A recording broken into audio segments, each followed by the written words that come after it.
Salut tout le monde. Bonjour, bonjour. On enregistre aujourd'hui à Marseille. Il fait très chaud, voilà. Très beau, mais il fait très chaud. C'est la première fois qu'on enregistre en extérieur, donc c'est possible que vous entendiez Les petits criquets. les bruits de la ville de Marseille. C'est Marseille bébé. Donc voilà. Aujourd'hui, on avait envie de vous parler d'un sujet qui nous tenait encore une fois très à cœur. C'est bon, maintenant, on n'a plus besoin de se De justifier. toute façon, tout nous tient très à cœur. C'est la question de l'acceptation. Yeah.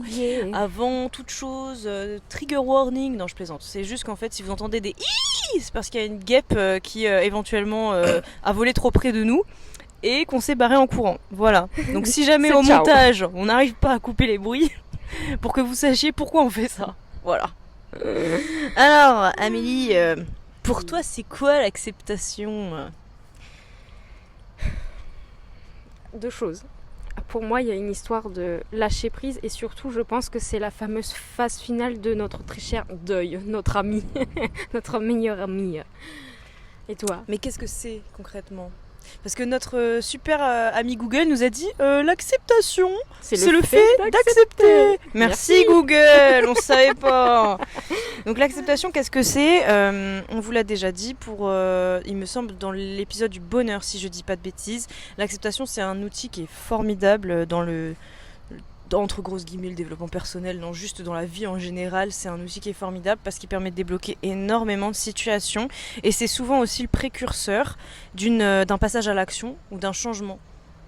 Oui. En fait, l'inverse de l'acceptation, ce serait finalement nager à contre-courant dans une situation où en fait on n'a pas du tout le contrôle et où on peut rien y faire. D'où ce que tu disais, Amélie, sur le lâcher prise. Ouais. Moi, je pense que ça fait sens avec savoir être résilient, développer cette capacité, cette qualité.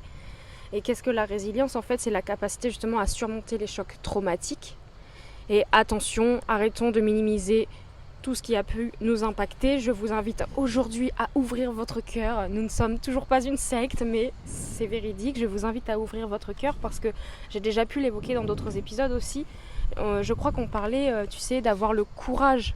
Il faut avoir un certain courage pour exprimer ses émotions, ce qui a pu nous faire mal, ce qui a pu nous blesser, nous traumatiser.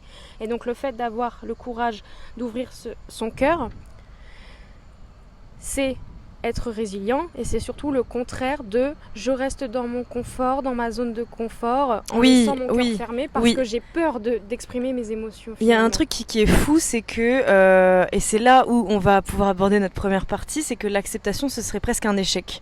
Oui. Alors qu'en fait, c'est plutôt un départ, finalement, quand on y pense. Oui. Et du coup, on va faire une petite aparté, enfin, une grosse aparté sur, d'un point de vue sociétal, on va dire, comment est-ce que ça se passe niveau acceptation ? Bon, alors là, c'est très très flou dit comme ça. Juste pour vous en informer, on avait déjà enregistré cet épisode, sauf que, encore une fois, on est parti un peu trop loin et du coup, on va essayer d'être très concise sur cet épisode, ce nouvel enregistrement-là. Et donc, on était concrètement parti sur l'idée que l'acceptation dans notre société, c'est très mal perçu. Pour les raisons qu'on vient déjà d'évoquer, le fait que l'acceptation finalement c'est presque le synonyme de l'échec. Et en plus de ça, tout simplement parce que quand on y pense, notre société est faite pour nous trouver des problèmes et nous proposer des solutions. C'est tout simplement ce qu'on peut résumer à la commercialisation, ça c'est le mot que Amélie utilise, et le marketing de mon côté. Globalement, voilà. En fait, dans tous les cas, la finalité, c'est que ça nous incite à la consommation. À la consommation et ça nous fait vendre quelque chose. Ouais. Et ça, c'est hyper important pour comprendre l'acceptation, de garder ça en tête, en fait. Tout simplement parce que pour vendre quelque chose, il faut faire croire que l'on a un problème. Et si nous n'avons pas de problème, eh bien, on est des mauvais consommateurs, finalement. On devient des mauvais consommateurs, ouais.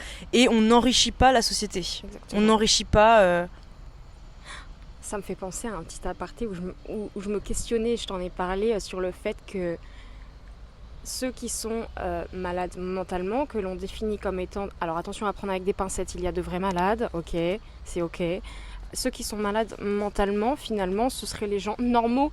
Et c'est ce que qualifie la société de malades, dans le sens où on va du coup les amener à être internés parce qu'on ne peut plus rien pour eux. Or... Tu sais, pardon. Non, vas-y. Non, En fait, j'avais fait un post Instagram pour ceux qui me suivent, justement là-dessus, où j'expliquais qu'en fait, aujourd'hui, on voit l'arrivée de nouvelles pathologies mentales. Donc, c'est vraiment des pathologies pour lesquelles on peut obtenir un arrêt maladie, par exemple. Donc, c'est décrété par le médecin.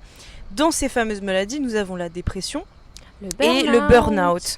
Et en fait, pour moi, bien sûr que la dépression est, je crois, si je dis pas de bêtises, là c'était une guêpe, inscrit dans le DSM-5. Donc c'est le livre ça regroupe toutes les maladies psychiatriques. C'est un bouquin en fait, c'est le bouquin de psychiatrie, si je dis pas de bêtises, enfin, vraiment pour vulgariser à fond. Le dico des maladies mentales, lol. Et dedans, je crois, si je dis pas de bêtises, que la dépression en fait partie. Ok, donc il y a vraiment un facteur de base qu'on ne connaît pas assez encore. Je crois que les études sont pas encore assez précises sur ces sujets-là. Et je veux pas dire de bêtises, je préfère pas m'avancer, mais pour vraiment comprendre les causes de la dépression chez certaines personnes, parce que des fois ça peut être inné en fait. Oui. La dépression, ça peut être inné. Oui. Mais il y a aussi une grosse partie de la société, et je pense que Amélie et moi, on est dans ce cas-là, dis-moi le contraire, où en fait, c'est pas inné, ça a été acquis, acquis avec l'expérience et avec le temps. Et en fait, moi, ce que j'ajouterais, c'est que on va nous dire, oui, c'est à la mode, de toute façon, tout le monde est en dépression, tout le monde est malade, tout le monde se met en arrêt pour burn-out. Mais en fait, la société est malade. Et plus on file dans le temps, plus on devient une société robotisée. On tend vers ça, c'est un fait. Ouvrez les yeux. Donc oui, tout le monde est en burn-out, puisque nous ne sommes pas des robots. Et c'est fou parce que Amélie et moi, depuis qu'on a un peu délié la parole finalement grâce au podcast, on reçoit beaucoup de personnes, des petits coucous si vous reconnaissez, qui viennent nous parler justement de leur dépression, etc., de leur burn-out, etc., du fait que ça se passe très mal dans leur milieu pro, donc dans le monde du travail. Et donc Pardon ? Et c'est bien. Ouais. Et c'est trop cool parce que bah du coup ça nous rend compte nous-mêmes, ça nous fait nous rendre compte nous-mêmes, ça nous fait nous rendre compte nous-mêmes déjà qu'en fait on n'est pas seul et qu'il y a beaucoup plus de gens qui sont dans cette situation-là que ce qu'on pensait de base. Ouais, vous n'êtes pas seul. Et dans cette fameuse story, c'est ce que j'expliquais, c'est que finalement pour moi le burn-out c'était une nouvelle façon de catégoriser quelque chose qui est juste une suite logique à l'impact de la société de consommation tout simplement.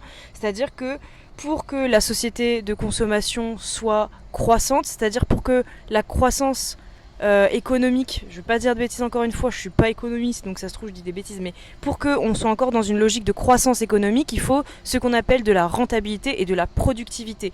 Et ce modèle économique-là, il s'applique pour tout le monde et notamment nous, on a pu beaucoup le ressentir à travers nos expériences professionnelles. On arrivait dans une ère, une époque où en fait on est totalement matrixé par la productivité, la rentabilité, le chiffre, et où finalement les différents milieux de travail, on est presque partout dans un milieu de vente, où il faut faire du chiffre, où il faut rentabiliser, il faut être productif.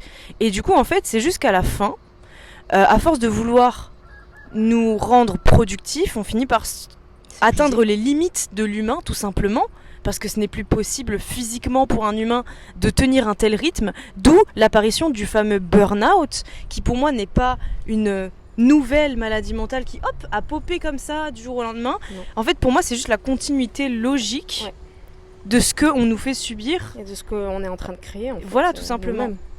Ouais. Carrément. Donc ça m'énerve un petit peu parce que c'est un peu encore, j'ai l'impression, le moyen de créer des nouveaux trucs en mode regardez, une nouvelle maladie est apparue, comme si ça popait comme ça. Enfin non, c'est juste que c'est en train de se démocratiser. Il y a de plus en plus de gens qui font de burn-out, si vous avez envie de l'appeler comme ça. C'est juste qu'en fait ils en peuvent plus, ça veut dire ça le burn-out. Oui, ils n'en peuvent plus de leur quotidien, de leur travail et du rythme. Ils n'arrivent plus à le tenir parce que humainement c'est plus possible. Et attends, fun fact, j'ai entendu je sais plus si j'ai vu un article ou si je l'ai entendu quelque part, mais il paraîtrait que en Chine, justement, ces petits Chinois sont en avance sur nous et ils ont déjà mis en place beaucoup de robots, notamment dans les restaurants, dans la restauration. Et il paraîtrait que même un robot s'est qualifié étant en burn-out parce qu'il ne suivait plus le rythme. Je suis morte. Pour te dire. J'ai mangé le micro, désolée. Ça m'a fait beaucoup rire. Voilà, petite anecdote.